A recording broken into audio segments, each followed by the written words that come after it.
Welcome to the channel for the first time viewers. Welcome back from my existing subscribers. This is my second time recording this video. The first time I started off the video saying I wasn't going to be like all technical and stuff like that. And I ended up just thinking back, like if somebody's watching this and they were to kind of just listen to what I'm saying, they wouldn't understand half of the terminology I was using, right? So I'm going back and I'm redoing this. Really, I want you to look at three things if you're getting into PC gaming this holiday season. I need you to look at the CPU that you're going to be using, so the computer chip, the graphics card that you're going to be using, and the GPU, right? And how much RAM you're going to throw into this thing. There's other small things that make a big difference. One small thing is to make sure that you have a good power supply with a good rating. Gold is where you want to look. Bronze is okay, and above gold, and you're good, right? 750 watts is what I would recommend because the newest cards that are out now, that's what they're recommending. So if you were to buy something, you might not need it. I'm just going to say that now. You might not need 750 watts, but if you could find that, that would be the best because once you start to get your feet wet, once you start to understand what you're doing, you might want more power in the long run, right? So you don't want to have to rip out your power supply, disconnect everything from the motherboard, and then hook up a new one. Just trying to save you some time in the future. When it comes to your CPU, look at the generation of your CPU. Not that it matters too much. With Ryzen, it matters more so than with Intel, right? So what I mean by that is you'll see a i7 7700K, then you'll see an i7 8700K, then you'll see a 9700K, then you'll see a 10700K. Those are all generations. Think of it like the iPhone, where you have iPhone 7, iPhone 7S, iPhone 8, iPhone 8S, however the case may be. Every different iPhone has a different moniker at the end, like a different name at the end or a letter, right? So that's how they do their generations. When it comes to the GPUs and the graphics cards, you want to look into kind of getting the newest one. If you were a friend of mine and you were getting into PC gaming, I would say set aside maybe $900 to $1,200 if that was a possibility, because at that point you can get a decent CPU, a decent GPU, and you would be good. I would definitely steer you towards 16 gigs of RAM. That's going to be critical because at this point it's starting to be the basic, right? That's starting to be a regular build. Both my builds have 32 gigabytes, and 16 gigs is not expensive anymore. Like when I got my RAM back in 2018, it was around September, and the RAM sticks cost me about $150 for 16 gigs. Now, if you just want basic RAM, not RGB, but decent speed, the good speeds are 3200 megahertz and above, right? You'll want to research more whether you get Intel or Ryzen, what's going to be compatible, because you don't want to get some RAM that's too fast for your CPU, right? But anyways, it's like $60 for 16 gigs of RAM if you just get the no frills basics, right? So definitely want to make sure you get 16 gigs of that. When it comes to the CPU, try to get at least, when you look at the numbers, try to get at least 6 cores and try to get something that's hyper threaded. That means when you look at it, it'll say 6/12, right? I would say 6 cores is like the bottom end, like an 8700K. That means you're getting something used, a little bit older, and it's a 6-core, 12-thread CPU. Think of it like carrying your bags into the house, your grocery bags. You have one hand to carry the entire load, or you can divide that load into 2, and now you have 2 hands to carry that whole load. And that's what hyper-threading is. It kind of it lets the work be divided up a little bit better without going too technical into it. So when it comes to the graphics card, I would definitely recommend something along the lines of a 5700 XT or an RTX 2070 Super and above. The reason I would recommend that is because at that point you would essentially be getting console grade performance, not on the 5700 XT because it does not support ray tracing, but at least with the 2070 Super, you would have some level of ray tracing. You can play with the settings a little bit, and then you can kind of tweak it. Alternatively, because that card, if you get it at a decent retail price, is $500 to $580, right? Alternatively, you can look into buying one of the newer cards, like the 3070, which is also $500, but significantly more powerful. That's more along the lines of let's say, for instance, 2080 Ti, which was a $1,300 card just up until August, right? You can also look into the AMD side. So when I say RTX, typically that's Nvidia. And then AMD makes the RX cards, like RX 5700 XT. The new one is the RX 6800 6800 XT, and there's one more coming out later in the year called the 6900 XT. For Nvidia, you have the RTX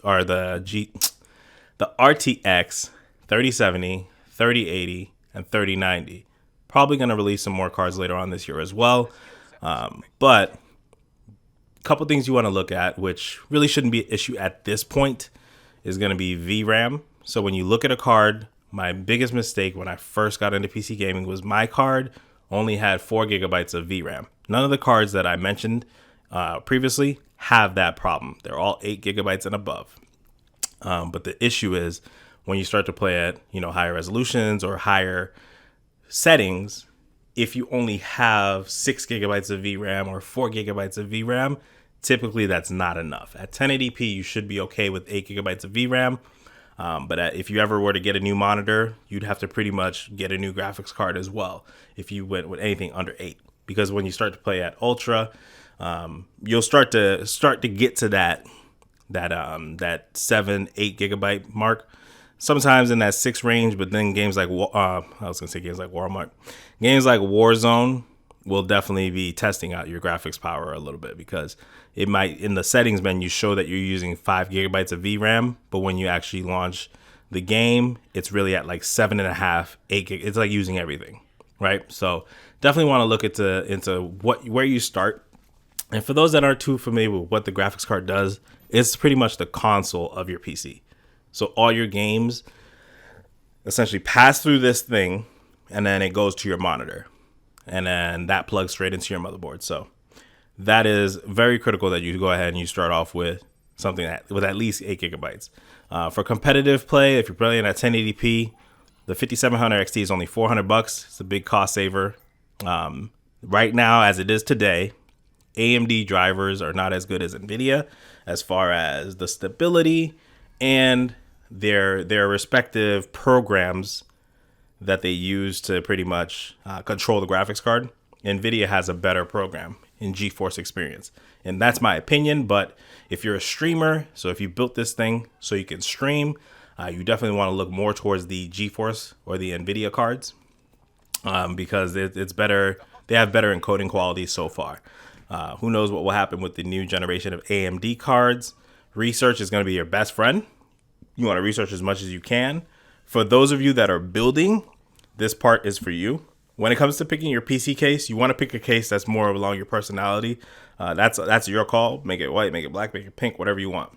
Look at the airflow that the case gives you, because that's going to also play a part, and that's why I don't recommend gaming laptops. I'll touch base with people that are looking for that as well later. Let's say you want to get a decent card, decent CPU. I would recommend at least a Corsair H60, which is what I use on both of my computers. So just look that up. It's a computer cooler. Uses one single fan. It's small. It does a good job for the medium to, I'd say, high-end CPU chips. Not really overclocking or doing anything crazy, so I don't need a lot of cooling potential. There's also a Hyper 212 Evo. So that's another one from Cooler Master. And that's another really good cooler. So just look those two up if you're looking for a decent CPU cooler. The good thing about the Ryzen computer chips is that they start off with a cooler in the box for the most part. We're going to see what happens this next generation. I think they're doing away with that. So with that said, look at the cooling that your case is going to offer. How many fans can you fit in the front? How many fans can you fit up top? And usually it's just one in the back. But that is going to be your cooling potential. The reason you want to look at that is the hotter your components get. Let's say you get 84C, and that's where your CPU kind of sits. All that heat, it's safe to operate under, but heat is what eventually kills components. So over the course of years, if you just want to do a one and done build, I would say maximize it for the best airflow that you can. With that, the better the airflow, the more you're going to have to clean it, because more air is getting through. So that means more dust will get through. Walmart has a really good, it's like a 4-pack of it's like canned gas, but it's like canned air. It's like, I can't remember exactly what the container says, because I was looking for canned air this whole time, and it's like canned gas. But anyways, this is besides the point. Buy the 4-pack. It's from On. It's like $13. When I was trying to get the small cans, they were like $8 each on Amazon. So For 13 bucks to get 4 tall cans is actually a really good deal. That's what you should do. Clean your PC at least once a month to keep it, at optimal performance. And then having a case with good airflow will just kind of help that along with keeping your components cool, as long as you could throw some fans in there, right?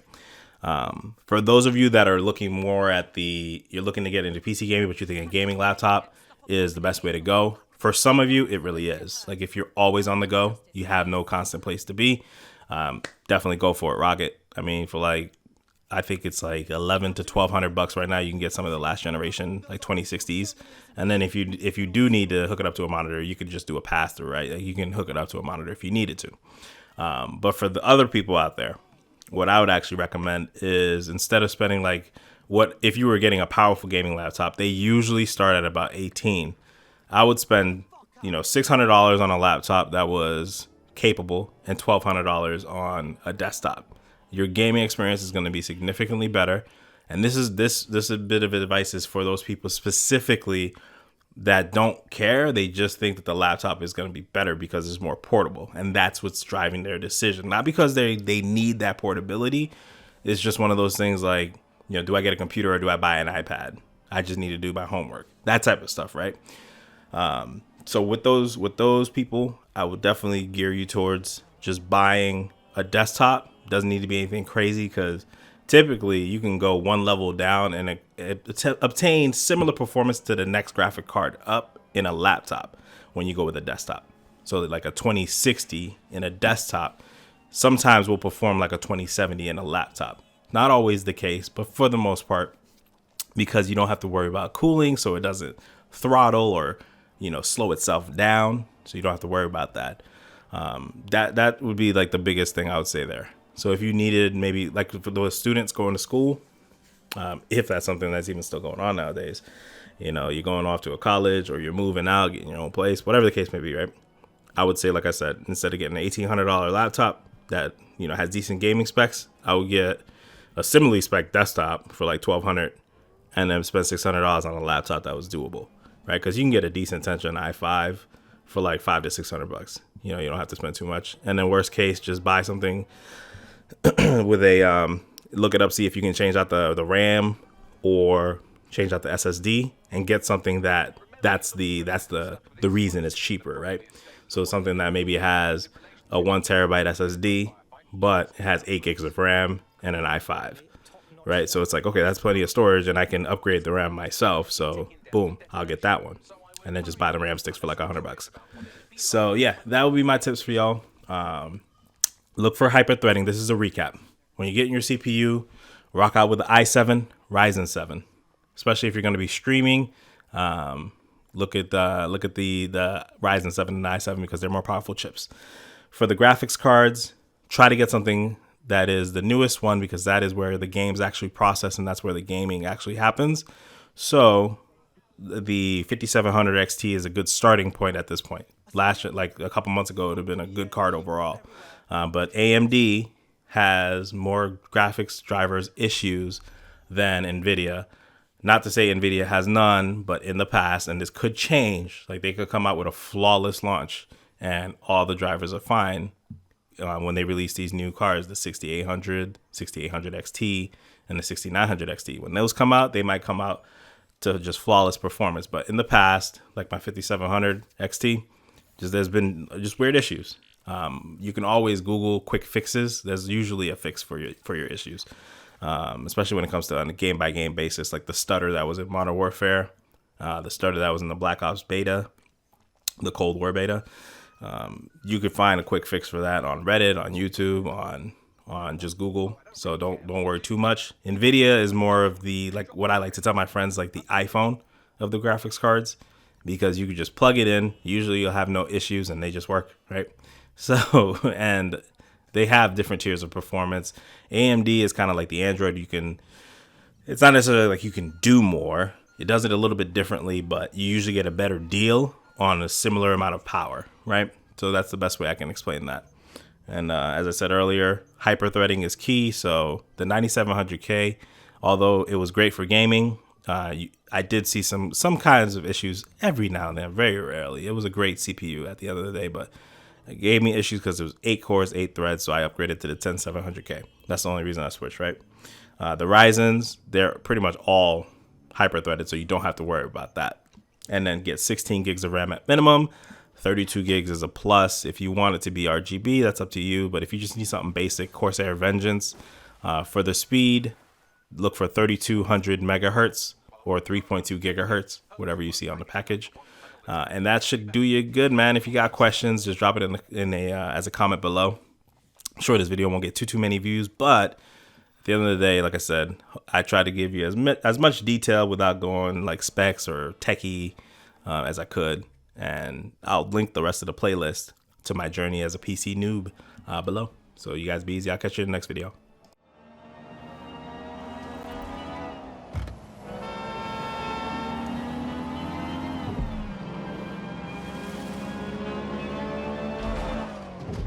I see the vehicle. I've tried to defuse it without setting the bloody thing off. Oh, it's getting away! Now that I know what kind of bomb we're dealing with, I can defuse it remotely. All you have to do is stay close enough to it that you'll be reduced to savoury jam if it goes off. Any questions at this stage? Piss easy. I got this.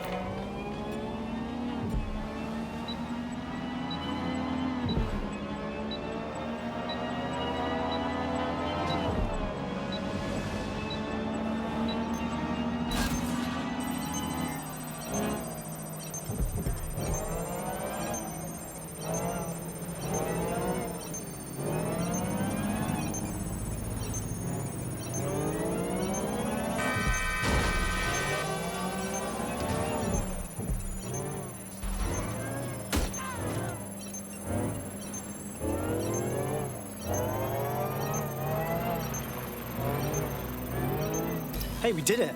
Bomb's defused. I guess we still need to find Enid though, or she'll keep blowing shit up. Got anything, Bagley? Would you believe that Enid's entire